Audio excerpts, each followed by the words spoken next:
Repensando en voz alta es un podcast creado por dos médicas comprometidas en entender el origen profundo de la salud y la enfermedad. Pensamos juntas, dudamos, escuchamos y nos hacemos preguntas. No buscamos certezas, buscamos sentido. Bienvenidos a nuestro espacio. Bueno, bienvenidos a nuestro séptimo episodio de nuestro espacio que llamamos Repensando en voz alta. Hoy tenemos un entrevistado que nos da mucha alegría porque esto que tienen las redes, que de repente tienen su parte negativa, pero tienen su parte positiva, que nos junta con personas que resuenan con nosotros, que ven la salud y la enfermedad de la misma manera. Así me encontré con Caro y también así me encontré con Fede. Y está bueno generar espacio y juntarnos a pensar y a repensar un poco la salud. En este caso, Fede es pediatra, es terapista infantil, es entrenador funcional, nos va a contar de lo que es la medicina biológica, que él es formador, así que tiene muchas cosas para contarnos. Bienvenido, Fede.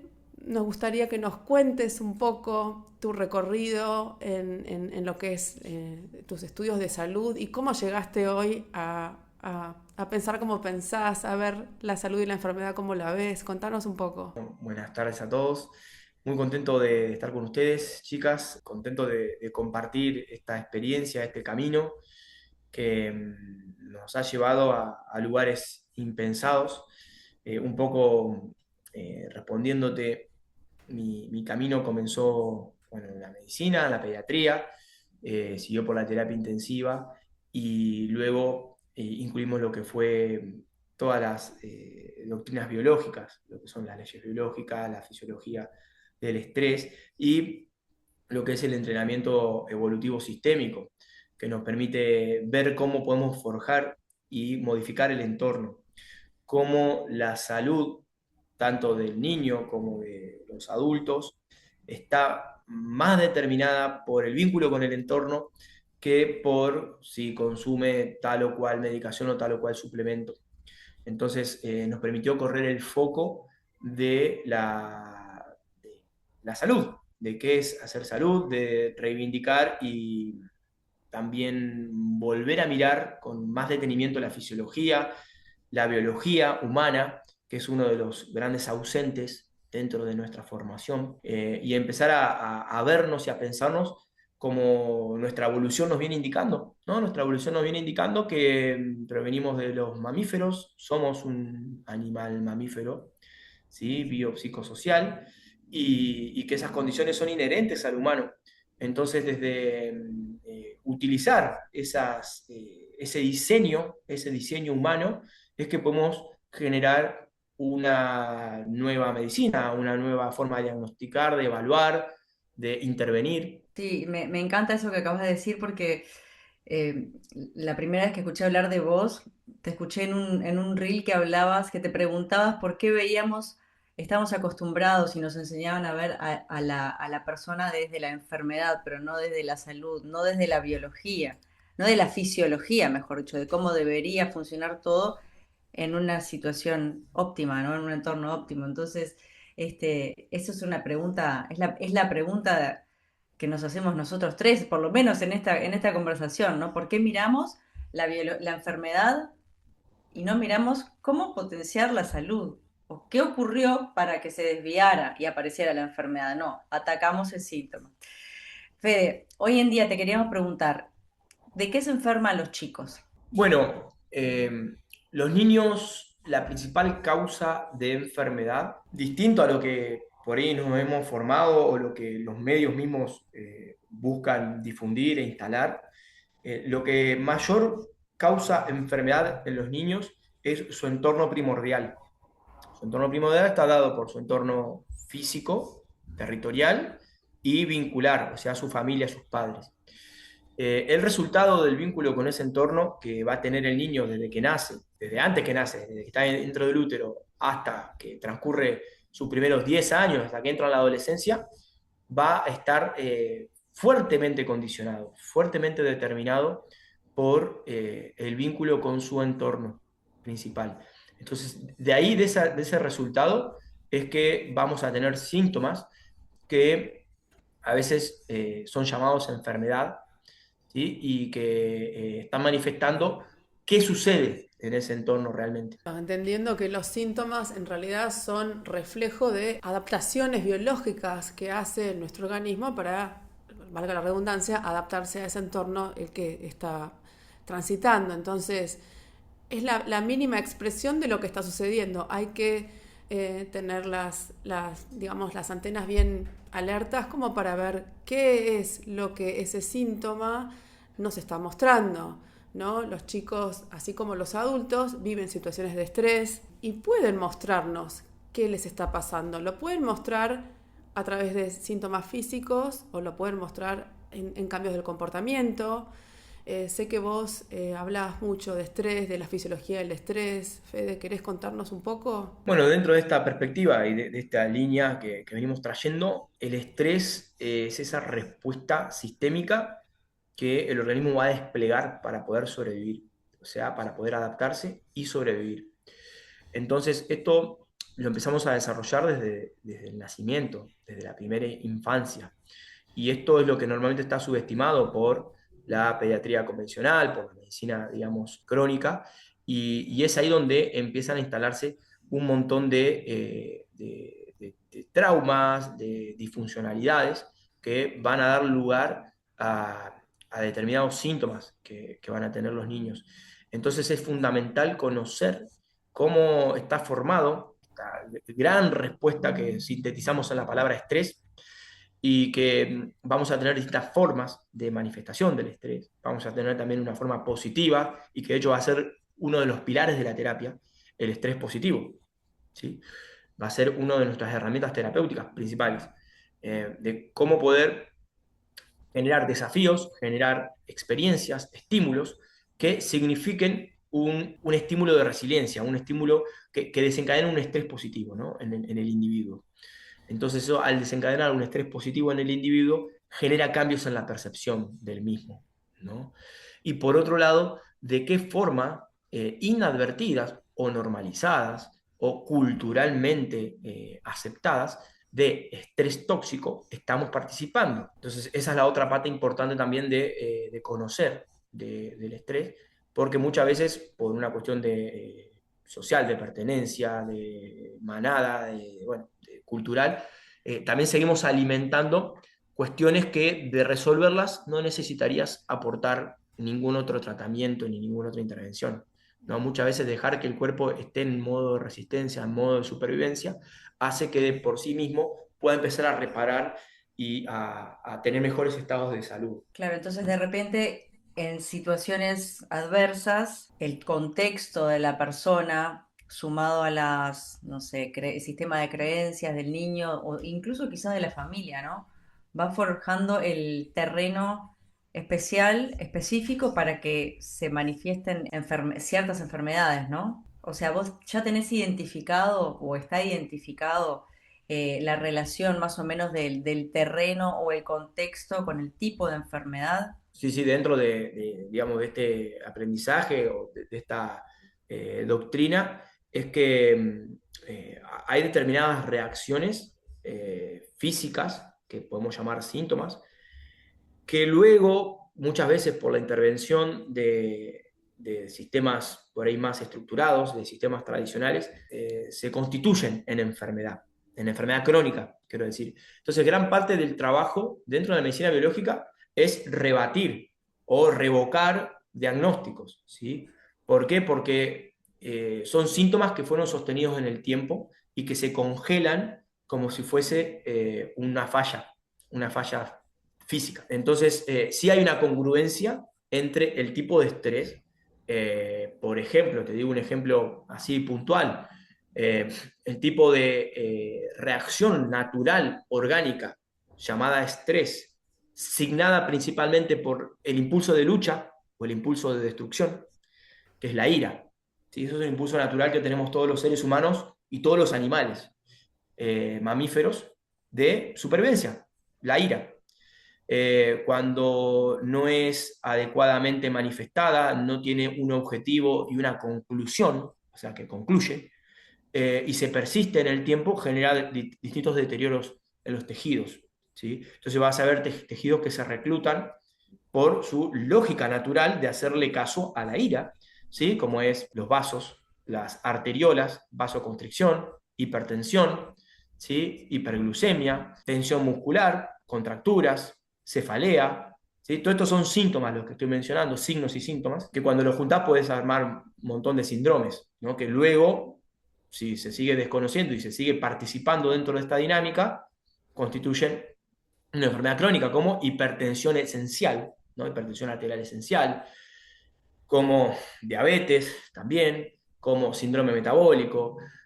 Bueno, y así partimos, por ejemplo, de una forma particular de estrés que obviamente no es única, sino que es preponderante, porque hay otros matices también, pero claramente el cuerpo está en un modo de lucha, ¿no? Un modo de lucha o un modo de defensa, también si querés llamar, que se condice con que, bueno, tiene que reclutar determinados tejidos. Y así Eso, lo puedes ver también con otras. parafraseando un poco lo que Fede está diciendo, es como que de repente un chico, un niño, le diagnosticamos una enfermedad, ¿no? Diabetes, suponte. Entonces, bueno, uno se queda, ¿no? Sí, tiene diabetes. Listo. Está bien el rótulo, el diagnóstico sirve para marcar conducta, ¿no? ¿Qué tratamiento va a llevar? Está buenísimo, pero en nuestro modo de ver es reduccionista, porque nos estamos perdiendo una parte muy enorme de esto, digamos, el campo emocional barra biológico, ¿no? Porque es como que van de la mano, ¿no? Las emociones y la biología están así, juntitas. El cuerpo responde frente a lo que nosotros sentimos. Entonces, acá hoy estamos hablando justamente de esto. Estamos hablando de qué hay detrás, cuál es el lado B detrás de estos diagnósticos, de estos rótulos. Es para que el que quiera mirar más allá, porque hay gente que, bueno, listo, tiene diabetes, listo, le doy insulina o le hago o lo que sea, depende de qué tipo de diabetes tenga y se terminó. Bueno, Ujú. pero va más allá. Hay otras cosas que tienen que ver con los chicos, con nuestros hijos, y que está bueno de repente ponerlas sobre la mesa, porque entender cómo funciona la biología, cómo se adapta esta biología a este entorno, nos da muchas llaves para poder accionar, porque no va a ser lo mismo si de repente mi hijo está con una hiperglucemia porque quiere salir corriendo a matar a alguien o a pegarle a alguien, no quiero decir matar, pero digo a pegarle a alguien, o está resistiendo una situación que no Ujú. puede resolver porque no puede, realmente Ujú. se siente que es más grande que él y no puede, entonces va a ser un síntoma. Lo mismo que en la piel va a haber determinados síntomas que van a tener una explicación de fondo, lo mismo que el sistema respiratorio y lo mismo que todo. Entonces esta charla de hoy para nosotros es como para tener esta mirada, ¿no? Hay un fondo detrás de lo que les pasa a nuestros hijos. Totalmente, y trayendo el ejemplo tuyo de la diabetes, es, bueno, justamente un estado de resistencia, de hiperglucemia, lo hemos podido constatar muchísimas veces en nuestras consultantes, las madres que tienen niños con este diagnóstico, en el cual ellas mismas pueden constatar de que su glucemia aumenta a pesar de haberle dado alimentos que no tienen nada de azúcar, Mm. nada, ¿no? Y que en otras ocasiones esos mismos alimentos no le generó ningún pico de hiperglucemia, Mm. pero hay determinadas situaciones en las que la leucemia aumenta no relacionada a lo que come. Entonces ahí tenés esta pauta que mencionabas vos recién. Evidentemente hay un estado de resistencia y que en niños tiene la particularidad, la pediatría, de que siempre se va a dar esta cuestión de impotencia. Porque el niño por naturaleza está en una dinámica de desventaja, está en una dinámica de inferioridad de poder y de extrema dependencia, de completa dependencia, de sus cuidadores o de sus progenitores. Entonces, esta situación ya está implícita. Por eso es que tienen más posibilidad de hacer síntomas físicos que los adultos, que sí tienen autonomía, se pueden ir, se pueden mover, pueden salir, pueden irse a vivir a otro lado, por ejemplo, pueden mudarse si quieren.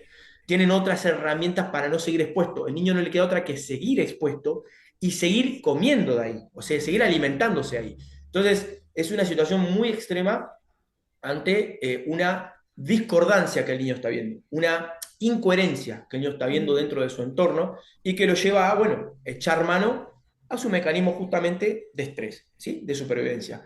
Entre lo que está la hiperglucemia, problemas en la conducta, hiperactividad, la no conexión, también la desconexión, Tiene muchas herramientas el niño que, bueno, justamente son tomadas como enfermedades, porque para el sistema no concibe de que los padres, el entorno, puedan llegar a estar influenciando en esto.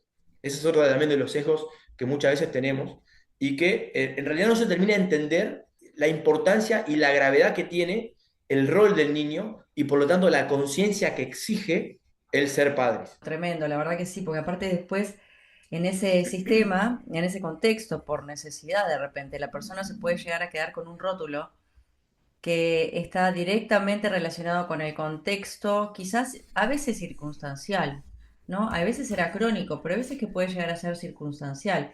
Entonces, ese niño puede seguir creciendo de repente con un rótulo que después más adelante, si se abordara, podría ser revertido, ¿no? Totalmente, y lo vemos mucho con este ejemplo que estamos mencionando de la diabetes.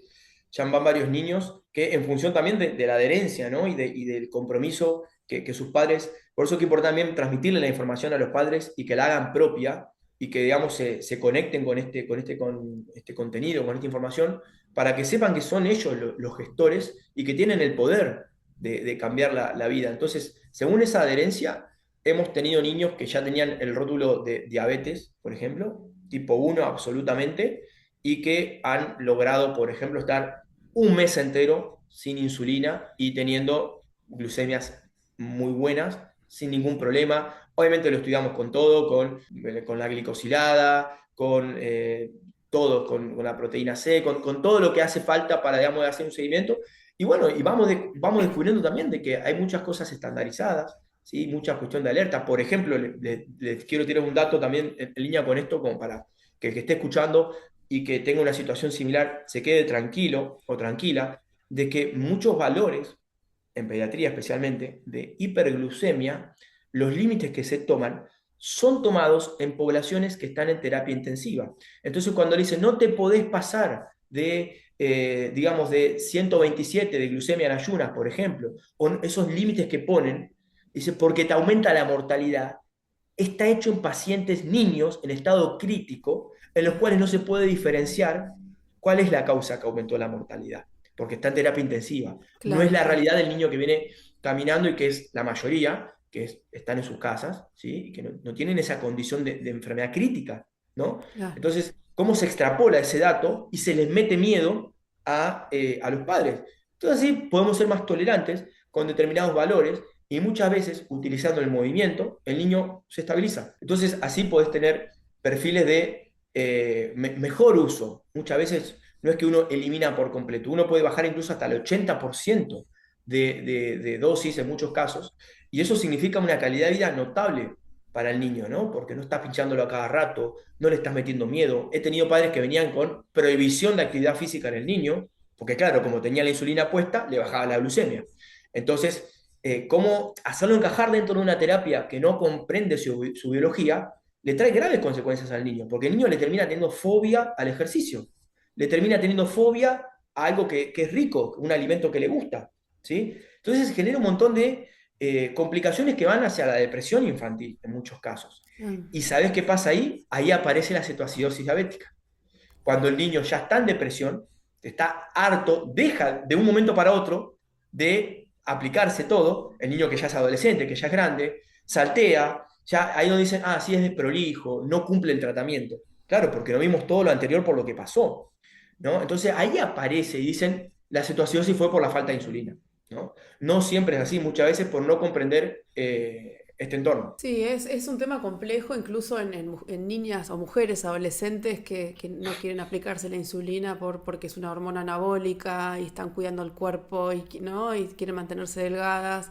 Y entonces es un tema tan complejo y sobre todo, por lo que vos dijiste hace un ratito, que es el miedo que se instala en los padres que reciben un diagnóstico como este u otros. O sea, hay desde asma hasta leucemias o lo que sea, que uno queda como supeditado a lo que diga el médico sin abrir el espacio para decir, bueno, ¿por qué no miramos el terreno? ¿Por qué no miramos el entorno? A ver qué está pasando. nosotros mismos, nosotros tres, hace un rato antes de empezar a grabar, empezamos a hablar y charlamos entre nosotros y dijimos, no tenemos todas las respuestas, pero las estamos investigando porque es tan complejo, son tan complejas y tantas las variables que influyen en la salud y en la enfermedad, que la verdad es que no tenemos respuestas de todo, pero cada vez sentimos que nos acercamos más. Entonces, quizás abrir y mirar y investigar qué está pasando en el entorno de nuestros hijos sirva como para ayudar a que esto no se transforme en algo crónico. Y ahí vamos quizás a lo próximo, ¿no? ¿Lo crónico qué es? ¿Qué es crónico? Crónico, a mi entender, es algo que se mantiene en el tiempo, que genera una dependencia terapéutica, farmacológica, que genera una vulnerabilidad sostenida en el tiempo también, que genera distintas posturas que van hacia el estrés también crónico, como es la posición de víctima, ¿sí? La impotencia, genera una pasividad también, que son, digamos, afrontamientos, son modos de afrontamientos que aumentan la cantidad de estrés, ¿no? Y la persistencia. Genera lo que suelo llamar un círculo vicioso, ¿sí? Un vicio en el cual tengo algo crónico, entonces soy vulnerable, entonces genero más estrés, entonces sigo teniendo eso crónico, genera ese círculo vicioso que en niños es una contradicción. El niño solamente tiene enfermedad crónica porque es parte de un sistema de medicina crónica. El niño en su naturaleza normal se enferma de forma aguda y resuelve. Solamente cae en la cronicidad porque muchas veces, bueno, sucede esto, ¿no? Termina participando de un círculo vicioso en el cual se lo toma como incapaz, impotente, insuficiente, con un montón de cuestiones que, bueno, él simplemente, el niño se va a suscribir, digamos, a la dinámica que se le plantee. Él tiene una postura de seguir, ¿no? Y de ser fiel. Entonces, desde esa postura es que termina participando de muchas veces enfermedades que podrían no ser crónicas. Es lo que decíamos hace un rato, vos podés tratar farmacológicamente una enfermedad, pero si vos no modificás porque no conocés qué del entorno lo está afectando, en este caso al chico, entonces va a parecer crónico, pero porque el entorno sigue igual, entonces es que hay que cambiar todo. Entonces, Fede, vos, por ejemplo, cuando te viene un paciente que tiene un diagnóstico crónico, ¿no? ¿Cuál sería el abordaje? ¿Cómo sería una consulta tuya? ¿Cómo le harías un acompañamiento? Bueno, primero la búsqueda desde la medicina biológica es ver qué tan rápido podemos llegar a desarmar la enfermedad, ¿sí? A que el niño, el padre o el paciente que sea, no se identifique con la enfermedad. Es lo primero que tenemos que lograr. Entonces procedemos como una deconstrucción. Digamos, la enfermedad es una construcción, entonces vamos viendo, bueno, en qué situaciones se dio el diagnóstico, qué estaba pasando en aquel momento, cuál era la modalidad de estrés de aquel momento y cuál es la modalidad habitual de estrés, cuál es el entorno. Tratamos de diagramar, ¿sí? Dibujar ese entorno primario. Muchas veces lo vamos a hacer a partir de las señales que nos trae, ya incluidas en su cuerpo, en su memoria, ¿no? Física, ese paciente, ¿sí? Entonces vamos a ver un poquito, bueno, si el paciente tiene estas manifestaciones, evidentemente, y sin lugar a dudas, el entorno tuvo que haber sido esto, ¿no? Porque las emociones es como el niño, no mienten, ¿sí? Entonces, te dan un contenido clínico muy valioso de a qué se adaptó o a qué se tuvo que adaptar, ¿no? Entonces ahí hacemos como una identificación de cuál es su conformación emocional y sobre todo ver, bueno, qué parte del diagnóstico le sirve ahora y qué parte no le sirve para poderlo despegar lo antes posible de ese diagnóstico. Si, por ejemplo, según el diagnóstico, o sea, no, vos no te podés mover, no podés hacer actividad física, tenés que estar inmovilizado, bueno, estamos hablando de una fractura aguda ahora, puede tener sentido eso. Ahora, estamos hablando de algo que hace 2 meses, 3 meses, y que está desde el miedo, desde percibir a la persona incapaz, desde percibirlo víctima a la persona, lo primero que tenemos que lograr es sacarlo de ese lugar, ¿no? Entonces, no, vamos a arrancar con dosis progresivas de movimiento y de este tipo de movimiento específico, ¿no? No es que, bueno, anda al gimnasio y hace lo que pinte.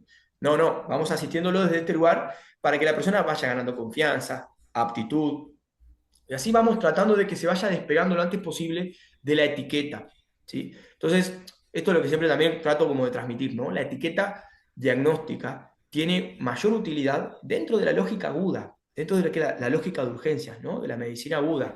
Cuando nosotros ya nos persistimos en el tiempo, trasladar la lógica agudo a lo crónico es donde ahí se vuelve completamente opuesto y donde nos empieza a generar problemas. y perjuicios, porque en algo agudo yo tengo que saber, bueno, qué daño hay, qué sistema es el que está dañado, cuál es tal vez el nombre para comunicarle al otro interventor, al otro especialista, al cirujano. Hay una cuestión comunicacional que es necesario tener el diagnóstico, ¿verdad? Si es una persona intoxicada, si es una persona traumatizada, bueno, vamos a un nombre, ¿sí? Pero ya que uno ya lo tome como una etiqueta permanente a lo largo de su vida, y más aún si es un niño, va a obtener limitación, ¿sí? Y va a obtener un montón de restricciones a partir de eso, y es donde entra en el círculo vicioso. Por eso que lo primero que hacemos es tratar de desapegar de ese lugar de la etiqueta diagnóstica y buscar que la persona conecte con su real esencia, con su real valor, con su real capacidad y que empiece a generar también una nueva dinámica, un nuevo hábito que le permita salir de eso. Qué bueno, me gusta. La verdad que da para hablar horas con Fede, que ahora vamos a hacer otro episodio seguro en otro momento. ¿Querés, Fede? Dale, sí, con mucho gusto. Sí. Nos gustaría que nos cuentes un poco, estás formando en medicina biológica. ¿Querés contar dónde lo haces, cómo es, quién puede hacerlo? Sí, muy, muy contento por eso. Y estamos ya el tercer año consecutivo llevando a cabo el primer posgrado con este formato de medicina biológica, el cual también incluye experiencias en entrenamiento. Principalmente el foco está puesto en que los terapeutas puedan tener la experiencia y puedan adquirir el conocimiento para luego transmitírselo también a sus consultantes. Entonces también es algo muy de experiencia propia del profesional que lo hace. Es un posgrado destinado a profesionales de la salud en general, médicos, odontólogos, kinesiólogos, fisiatras, bueno, nutricionistas, todo el campo del profesional de la salud puede estar, está invitado para realizar esta propuesta. Y la idea es también que sea también bien experiencial, que haya una experiencia, además de, bueno, de todas las herramientas y los conocimientos y las bases que uno que aporta, digamos, en esta formación. Es una formación que dura aproximadamente entre 3 y 4 meses, ¿sí? Un cuatrimestre, que es lo que hay que destinar para ello, y que, bueno, permite hacerse de esta perspectiva y de este bagaje para aplicar primero en el mismo profesional y luego en los consultantes. Así que sí, muy contento. Arranca ahora, va a arrancar a finales de junio, así que están abiertas las inscripciones.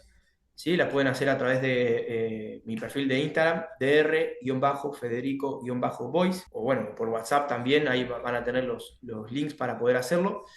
Y bueno, aprovechar si les interesa inscribirse. Excelente, excelente. Felicitaciones por eso, porque está buenísimo formar colegas, formarnos todos en ese, subirnos a ese barco realmente, de aprender para poder ayudar desde otro lugar, ¿no? De acompañar, ayudar a que la persona sea soberana de su propia biología. Es que va por ahí para nosotros, ¿no?